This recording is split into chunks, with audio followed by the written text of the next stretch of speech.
বেশ কিছুদিন ধরে তো দেখছি ফ্রিজে এই লিচুগুলো পড়েই রয়েছে। বেশ অনেকটা দিন থাকার জন্য কয়েকটা লিচু পচেও গিয়েছিল।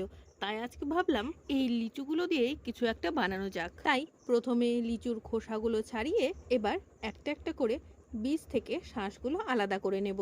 সমস্ত শাঁসগুলো বীজ থেকে বেশ ভালো করে আলাদা করে নেওয়ার পর একটা মিক্সিং জার নিয়ে তার মধ্যে আগে থেকে এই বেছে রাখা লিচুর শাঁস সম্পূর্ণটা দিয়ে তার মধ্যে স্বাদ মতো চিনি এবং একটু লবণও দেওয়া যেতে পারে, আমি এখানে দেইনি।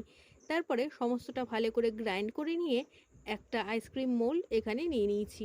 এবার ওই আইসক্রিম মোল্ডের মধ্যে এই লিচুর রসগুলো দিয়ে তারপর সবকটার মুখ আটকে ফ্রিজে রেখে দেব 6 থেকে 7 ঘন্টার জন্য। তারপর ফ্রিজ থেকে বের করে আজকে দুপুরবেলা আমি আর ভাই মিলে বেশ মজা করে খেয়ে নিলাম। একদম পুরো দোকানের লিচি আইসক্রিমের মতোই হয়েছিল। আমার এই রেসিপিটা কেমন লাগলো অবশ্যই কিন্তু একবার কমেন্টের মাধ্যমে জানিও।